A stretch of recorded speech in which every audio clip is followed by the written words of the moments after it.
Ads లేకుండా latest episodes చూడండి. అభయ్ గారు వాళ్ళ తల్లిదండ్రులు వాళ్ళ సంఘం పెద్దలతో మాట్లాడొచ్చారంటే సమస్యలన్నీ తీరిపోతాయి. అభయ్ ఇప్పటికి మించిపోలేదు. నువ్వు మీ అమ్మ మీ నాన్న సంఘానికి క్షమాపణ చెప్తే అందరూ మిమ్మల్ని వదిలేస్తారు. మేము అసలు ఇలాంటి తప్పు చేయనప్పుడు ఇక క్షమాపణలు ఎందుకు చెప్పాలి? వీళ్ళందరినీ కొట్టుకుంటూ తీసుకెళ్ళండి, ఆ చెట్టు కట్టేయండి. వద్దు, ఏం చేస్తున్నారు? నన్ను వదిలేయండి, వదలండి, వదిలిపెట్టండి. ఏం చేస్తున్నారు మీరు? చాలా తప్పు. చాలాసేపు అయిపోయింది, ఇంతవరకు అభయ్ గారు అలాగే వాళ్ళ అమ్మా నాన్నలు రాలేదు. చూడు బాబు, నాకు భయం వేస్తుంది. ఒకవేళ వాళ్ళ సంఘం అభయ్ ఇంకా వాళ్ళ అమ్మా నాన్నల మీద ఆగ్రహించిందేమో, అందుకే రాలేకపోయారేమో.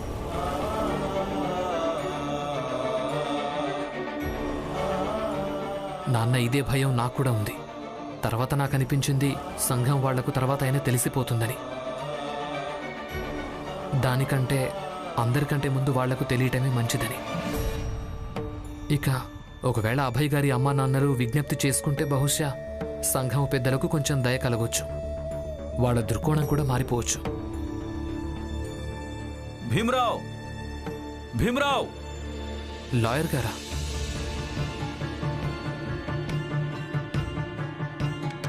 భీమరావ్! సార్? భీమరావ్, అక్కడ సంఘం వాళ్ళు అభయ్ వాళ్ళ అమ్మను బంధించారు. అభయ్ని అలాగే అభయ్ వాళ్ళ నాన్నను చెట్టు కట్టేసి రాళ్లతో కొట్టి గాయపరుస్తున్నారు. ఏంటి?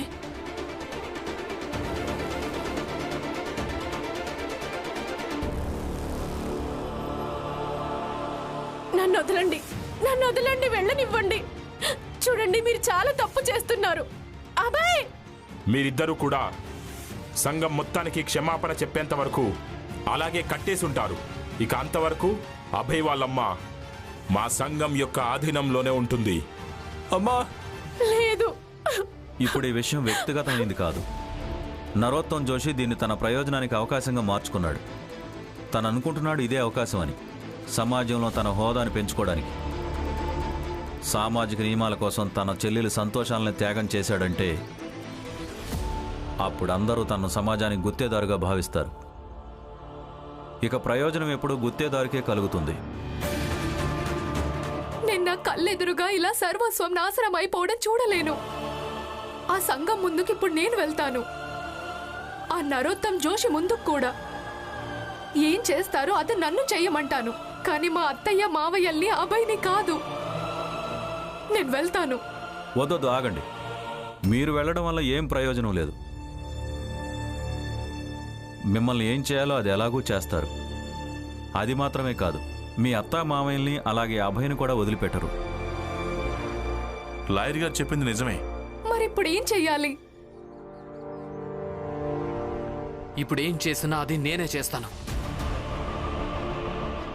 నువ్వు ఏం చేస్తావు భీమ్? ముందుగా వెళ్ళి వాడను విడిపించాల్సి ఉంటుంది. ఆ తర్వాత ఏం చేయాలో అప్పుడు ఆలోచించాలి. నేను వెళ్తున్నాను నాన్న. వద్దు, ఆగండి. లేదురమ్మా, ఇప్పుడు ఆపినా కూడా నేను అసలు ఆగలేను. నేను వెళ్లాల్సి ఉంటుంది.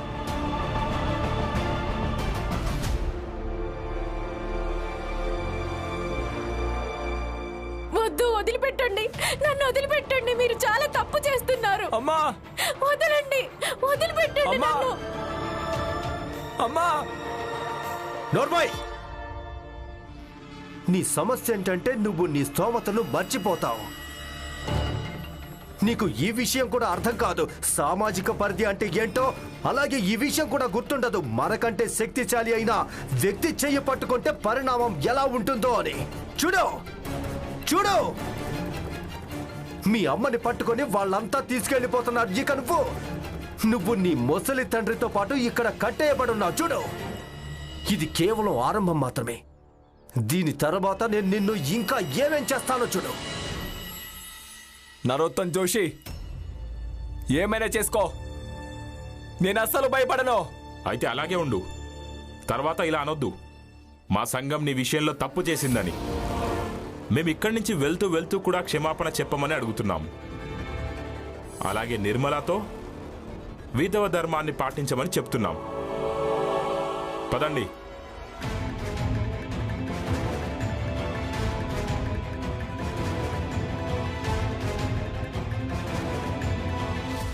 నాన్న,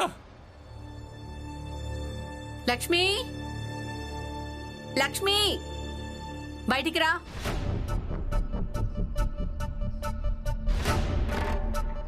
ఏమైంది అత్తయ్య?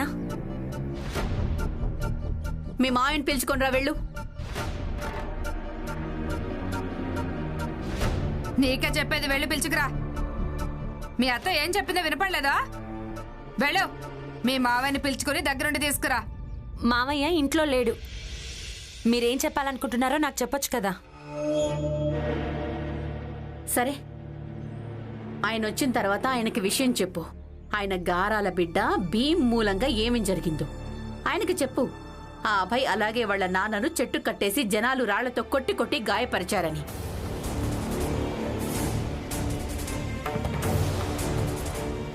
ఇక వాళ్ళమ్మ తనని అక్కడున్న ఆడవాళ్లు బంధించి పెట్టారు. నిన్న బాగా ఎగిరిపడుతూ చెప్పావు కదా. ఏంటి లక్ష్మి, నిన్న చాలా సంతోషపడ్డావు కదా? ఆ భీమ్ అభయ్ వాళ్ళ అమ్మా నాన్నలని మార్చేశాడు అని. ఇప్పుడేమైంది? తలకిందులైంది కదా. ఇప్పుడు నీకు చాలా బాధ అనిపిస్తుంది అనుకుంటా, అవునా? మరేడు ఏడో.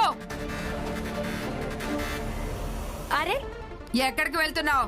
నా చెయ్యి వదలండి. వదిలిపెట్టను. ఏడో ఏడో, ముందేడో. నా చెయ్యి వదలండి. ఏడో, ఏడవచ్చు కదా. ఏడో. సగుణాబాయ్, ఏంటి దౌర్జన్యం? లక్ష్మి చెయ్యి వదిలిపెట్టు. వదులు. ఈ రోజు తను ఏడవక తప్పదు. ఏడు, ఏడ్చి చూపించు. ఏడు, ఏడు. వదలండి. జిజాబాయ్, ఏడుస్తుంటే లక్ష్మి చాలా బాగుంది కదా.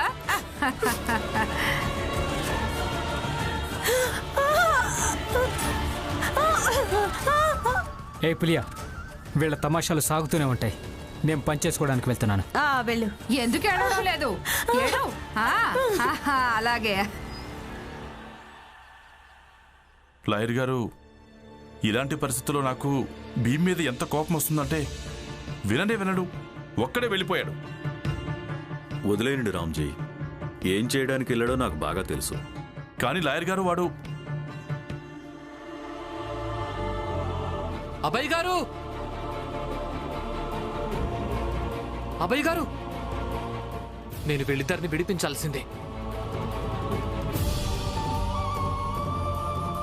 అభయ్ గారు, మీరు ఏమాత్రం బెంగపడకండి. నేను ఇప్పుడే ఈ కట్లు విప్పేస్తాను. నాన్న,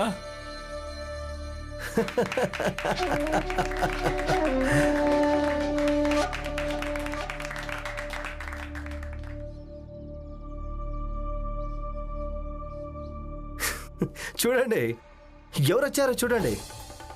వీళ్ళని విడిపించడానికి భీమరావు అనే మూర్ఖుడు వచ్చాడు. చప్పట్లు కొట్టండి. ఇక చాలు, ఆపండి. నువ్వు ఇక్కడికి రావడం మంచిదయ్యింది. ఇప్పుడు నిన్ను కూడా ఇక్కడే కట్టేస్తాం. తర్వాత నిన్ను విడిపించడానికి నీ మూర్ఖపు భార్య రమాబాయి వస్తుంది. తనను కూడా ఇలాగే చెట్టుకి కట్టేయడం జరుగుతుంది. ఇక మీ అందరినీ ఈ చెట్టుకి ఎప్పటిదాకా కట్టేస్తామంటే మీరందరూ నిర్మలను మాకు తిరిగిచ్చేంత వరకు. నరోత్తమ్ జోషి గారు, మీరు ఎప్పుడూ కూడా అపోహ పడుతూనే ఉంటారు కదా, నాకు తెలివి లేదు అని. మీకు అసలు ఏమనిపించింది? నేనిక్కడికి ఊరికే వస్తానా? ఒకసారి మీ వెనక చూడండి.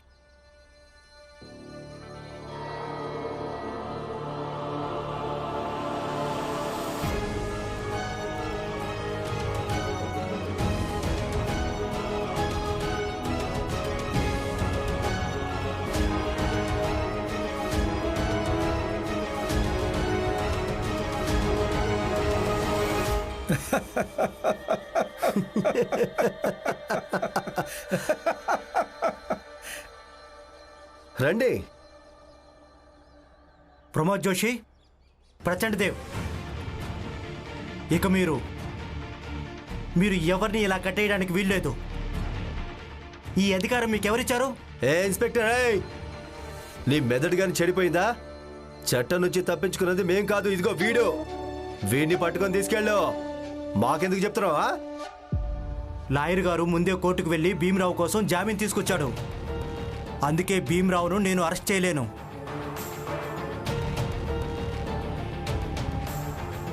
ఇక మీ ముగ్గురిని ఇన్స్పెక్టర్ ఇప్పుడే అరెస్ట్ చేస్తారు. మీరు వీళ్ళని కట్టేసి ఉంచారు, అలాగే గాయపరిచారు. అవునా? ఒకసారి ముట్టుకొని చూపించు. ఇక ఇప్పుడు మీరు వెనక్కి చూడండి.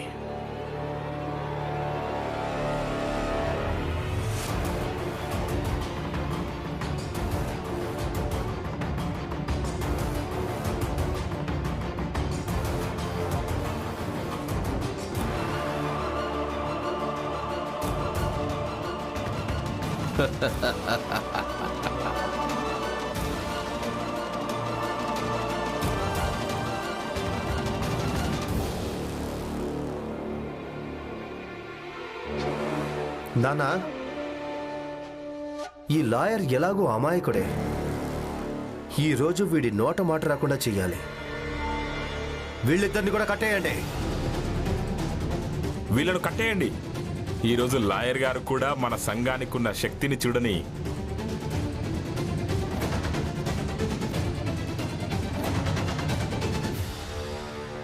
ఊరుకో తల్లి, ఊరుకో.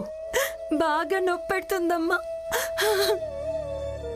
అన్నట్టు వదినా, మీరు లక్ష్మికి చాలా బాగా బుద్ధి చెప్పారు. ఇప్పుడు సంతోషించడానికి ముందు 100 సార్లు ఆలోచిస్తుంది. అలాగే ఇంకెప్పుడు కూడా మళ్ళీ పల్లికిలించదు.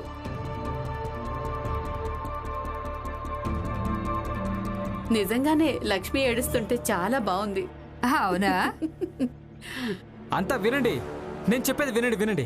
ఏమైంది? నేను బట్టలు తీసుకెళ్ళడానికి వెళ్ళాను కదా, దారిలో కొందరు నాకేం చెప్పారంటే భీమ్రావు, రామ్జీ అలాగే ఆ న్యాయవాదిని కూడా సంఘం పెద్దలు చుట్టుముట్టారట. ఇంకా ఏం చెప్పారంటే వాళ్ళందరినీ వాళ్ళు చెట్టుకి కట్టేస్తారట. వీళ్ళు చేసిన పని అలా ఉంది కదా. పెద్ద జాతి వాళ్ళ ఇంట్లో చొరబడితే తమని తాము చాలా శక్తివంతులైనట్టు ఊహించుకుంటే ఇలాగే జరుగుతుంది కదా.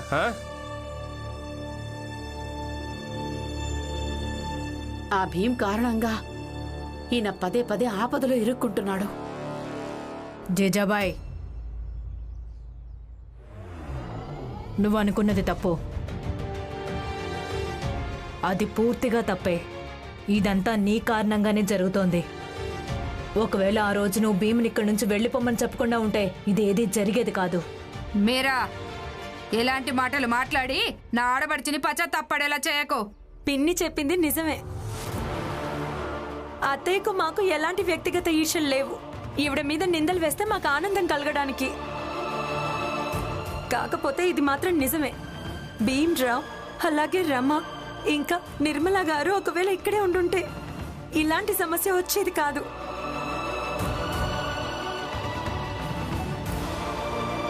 సర్లే, మీకు పెద్ద తేడా ఏముంటుంది? నేను ఏడుస్తుంటే మీకు ఆనందంగా ఉంటుంది కదా. లక్ష్మి, మర్యాదగా మాట్లాడు. నేను మీ అత్తయ్యకి వదిన్ని. నాకు తెలుసు, అన్నిటికంటే ఈ విషయంలో చాలా బాధగా ఉంది. కాదని అనలేను కదా. కానీ ఇప్పుడు మీరు నేను చెప్పింది వినండి. ఒకరు చేయి మెలిపెట్టి తనని ఏడిపించడం చాలా తేలిక. కానీ కష్టం ఏంటంటే ఎవరి కళ్ళల్లోనైనా కన్నీళ్ళను తుడవడం. ఇక ఈ కష్టమైన పని నా మరిది అలాగే నా తోటికోడలు చేస్తుంది. అయినా ఇది మీకు అర్థం కాదులే. నీకు పూర్తిగా బుద్ధి రాలేదనిపిస్తోంది లక్ష్మి. నీ సంగతి నేను తర్వాత చూసుకుంటాను. ఇప్పుడు నేను నా భర్తని చూడాలి.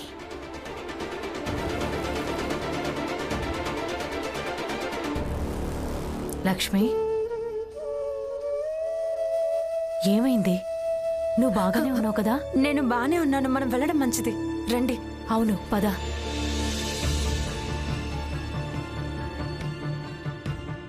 చూస్తుంటే ఏదో భయంకరమైనది జరుగుతుందనిపిస్తోంది. మనం కూడా వెళ్ళడం మంచిది కదా.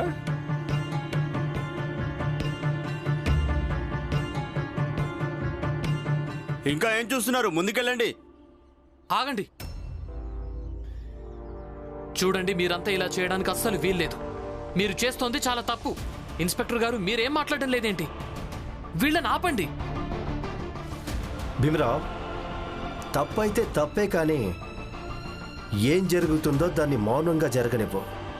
ఇప్పుడు నిన్ను చెట్టుకు కట్టేస్తాం, ఆ తర్వాత నీ భార్య రమాబాయి వస్తుంది, తనను కూడా చెట్టుకు కట్టేస్తాం, ఆ తర్వాత నిర్మల వస్తుంది. ఈ రోజు మీ అందరి అంతు ఇక్కడే చూస్తాం, అర్థమైందా? నరోత్తం జోషి గారు,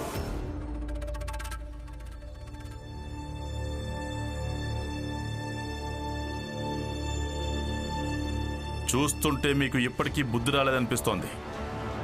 అందుకే మీకు అలాగే ఇక్కడున్న ఎవ్వరికీ అర్థం కావడం లేదు. మీరందరూ ఏదైతే చేస్తున్నారో దాని పర్యవసానం ఎలా ఉంటుందో. రామ్జీ, మెదడు ఎక్కువగా ఉపయోగిస్తున్నాం. అంతలా మెదడు ఉపయోగించక అర్థమైందా? నోరు మూసుకుని అక్కడ నిలబడు. దేవేంద్ర, ముసలోడు మాట్లాడు. నువ్వు మాట్లాడు రామ్జీ, మాట్లాడు మాట్లాడు మాట్లాడు. ఎంత బాగున్నాడో వీడు, ఇలా లొడలోడ వాగుతుంటే.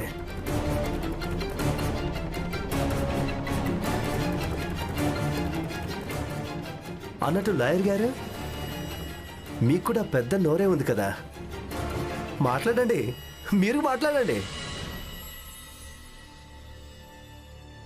మాట్లాడవా? వీళ్ళను కట్టేయండి, కట్టేయండి, తర్వాత శుద్ధీకరణ చేయించుకోండి. ఆగండి, మీరు ఇలా చేయకండి. అసలు మీరు ఎందుకు ఇలా చేస్తున్నట్టు?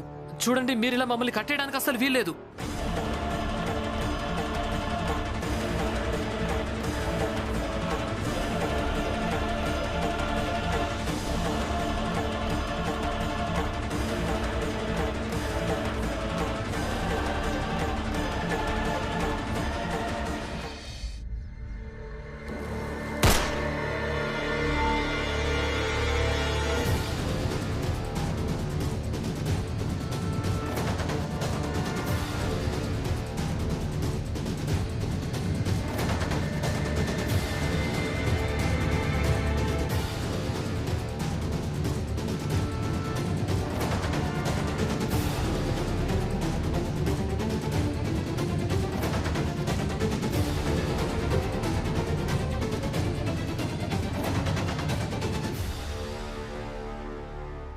వీళ్ళంతా ఇక్కడి నుంచి వచ్చారు. ఇక్కడ ఏమైనా యుద్ధం గానీ జరుగుతోందా? ఇలా తుపాకులు పట్టుకున్నారు.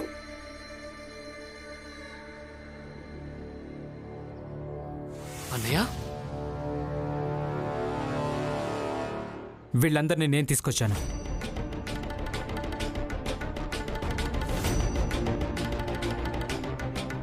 ఇదిగో చూడండి,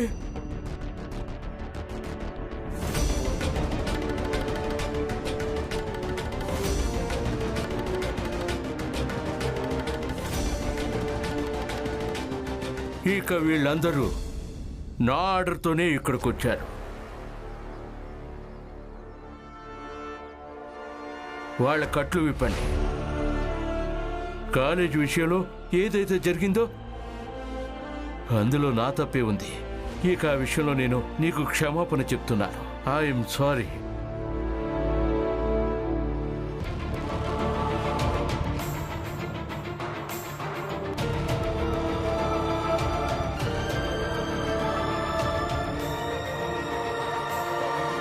చెప్పింది మీకే. వాళ్ళ కట్లు విప్పండి. నో నో నో నో, నువ్వు కాదు, వెనకెళ్ళు.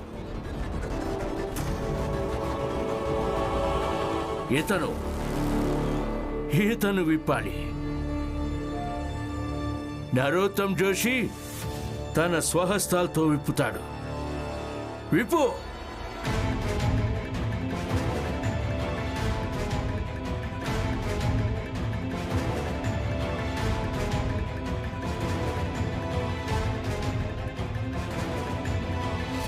నువ్వు కట్లు విప్పకుంటే ఈ క్షణమే నిన్ను కాల్చి చంపేయచ్చు కూడా.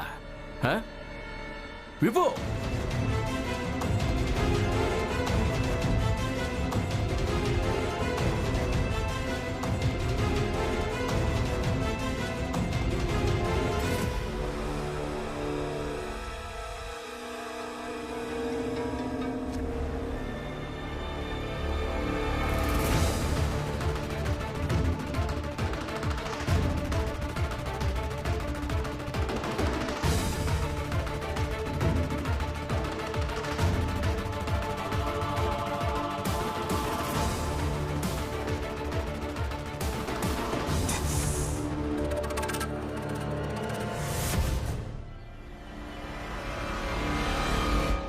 నాన్న నాన్న